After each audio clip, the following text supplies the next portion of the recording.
more. Welcome to Primer Language Institute. Today we'll be doing the interpretation session. If you've been with us in the last video, we did translation, how to be a good translator, tips and hacks for good translation services. For this one, we'll be doing interpretation, how to be a good interpreter, domain specialization, types of interpretation, and the different techniques that are used to enhance short-term and long-term memory, then practice sessions. I want you to come with me and let us delve or dive in depth into the topic. If it's your first time, please subscribe to the channel, like and share, and practice with the practice sessions that we're going to have today. Hello everyone, and good morning or good afternoon or good evening wherever you are. If you are joining in today, I want to see your favorite emojis to know if you are in class today and where you are learning from. I would love to know where you're learning from so I can see how many people are joining us today. Okay, so if it's your first time here, we have gone about 3 or 4 classes ahead. We've done the introductory class, we've done the preparatory class, and we've done the site translation class. For those who are interested in court interpreting or just want to learn site translation for several purposes. So today's class has to do with enhancing your memory. Now, so many people are wondering why they need to enhance their memory. Well, for you to be a prolific simultaneous or consecutive interpreter, you need to be able to enhance your memory. Now, for consecutive interpretation, you would need to enhance your long-term memory, while for simultaneous, you need to enhance your short-term memory. So ever since the 19th century, memory has been classified as long-term or short-term. The difference was explored in depth in 1968 by Atkinson Shiffrin, a memory model that suggests that human memory involves a 3-phase sequence. We have the sensory memory, which helps to store information about the world without processing it for less than a second. For example, the shape of something, the size, the color, the location. Then we have the short-term memory. This is where most information in our brain takes place, in our short-term memory. Here we try to give meaning to what we are seeing, what we are hearing, and convert that information into something significant that we can use on the long run. Here we are filling the blanks with elements from maybe your long-term memory. At this stage, information is held for about 15 to 30 seconds, more than enough for you to reuse it later. Then we have long-term memory. Long-term memory allows for information to be held not just for seconds but for a lifetime. This memory seems to have unlimited capacity for you to store information. So when you are interpreting, you need these 3 types of memory for different purposes. The role of your short-term memory is discussed in several aspects. When you are listening and analyzing, you need it. It's also good for your production, as this is the most important part of interpretation. And the production is for you to produce, you need to have a mental image of what you are listening to, so as to give proper delivery. Next, the consequence of inadequate short-term memory. When you don't have a good short-term memory, you will not be able to interpret. That is just the truth. One of the consequences is the poor storage of portion of information. Another is poor retrieval of information. And the last one is the inability to process sounds or words. Inadequate short-term memory, for example, can manifest itself when somebody is trying to say powerful instead of extremely powerful. So most times you might eclipse a qualifier, and once you are eclipsing certain expressions or words, you are changing the meaning or you are reducing the impact you are supposed to make. Then we have maybe omission, total omission of subordinate clause. For example, if somebody is saying the thief was detained by the store security guard, instead of saying the thief that was caught red-handed was detained by the store security guard. Then sometimes you would completely omit certain sentences, and when you omit those sentences, the total meaning of what you are saying changes. Somebody is narrating a particular event and the person mentions a name or a location or the quantity of something that was mentioned, and you did not even mention this at all, or you mention every other thing. The information you are giving is incomplete, and most times that information cannot be used to do anything if you are omitting certain key points like this. So I think we've spoken a lot about the consequences of poor short-term memory. We will soon go into that of long-term memory, but both of them are quite similar. So the next point is how to improve your short-term memory. Now I want to give an example of how we learned how to read and write. At the age of 5 or 6, an average child learns how to read a paragraph, 2 paragraphs, 3 paragraphs of a simple text.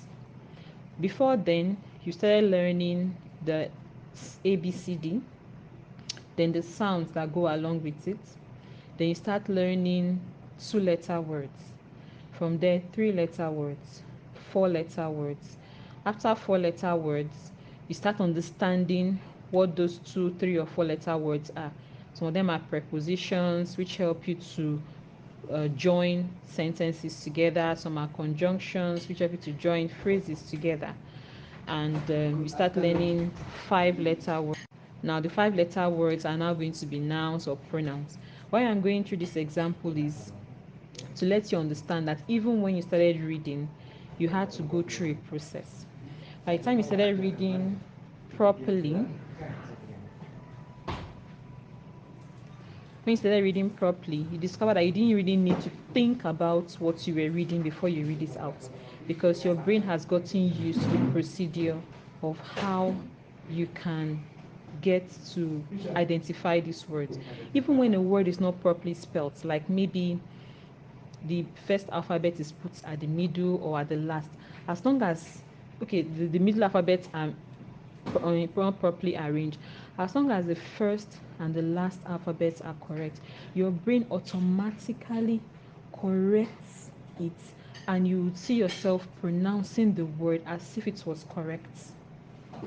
I'll post an example of that very soon, maybe towards the end of this class, so you can understand that even you do not understand how you get to know these things. These things come about as a result of conscious efforts you made to know how to read, and that is how it goes to with interpretation and translation.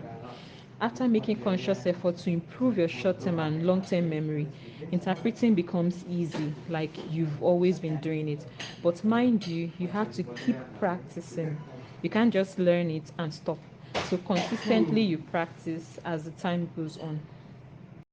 The first way of enhancing short-term memory is called shadowing. Shadowing. The second one is shadowing with a twist.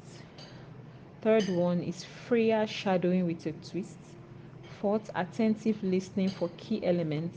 The fifth one is progressively expanding the capacity to recall. 6, visualization. 7, segmentation. 8, recognizing incoherent or ambiguous messages. And the last one, which is number 9, remembering messages you disagree with or you find offensive. You have already been doing this exercise. Every activity I put daily is just a little bit of this exercise. So we are building our capacity gradually till we get to that point. The first exercise we are going to be doing together in our next class is called shadowing.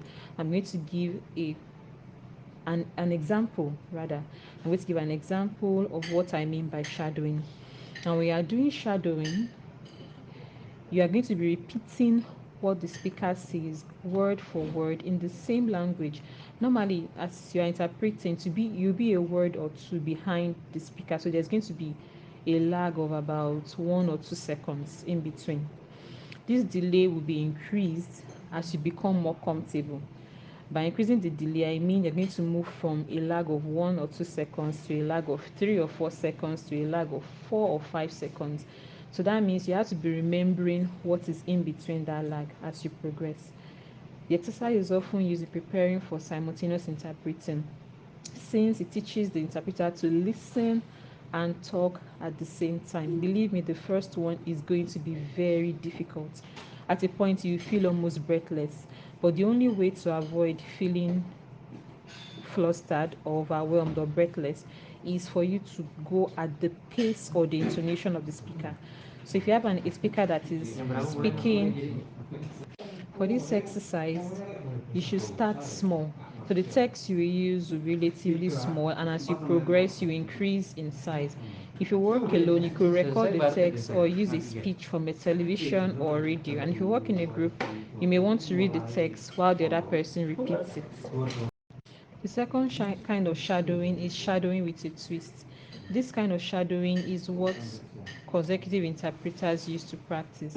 With this one, you're going to be repeating what the speaker says in the same language. However, at this time, the speaker is going to pause while the person interpreting starts interpreting. Then when you are done, the speaker will continue again. So there are going to be pauses in between. And with this one, you're going to be using more of your long-term memory at this point. So the first one, shadowing, is for simultaneous interpretation, while the shadowing with a twist is for consecutive interpretation. Now, inside this particular first exercise of shadowing, we are going to do that one that I just mentioned, and another kind of shadowing in this one where you'll be writing at the same time. So you are listening, you are speaking, and you are writing. You're going to be writing from 1 to 100. Then you are going to be writing from 100 back to 1.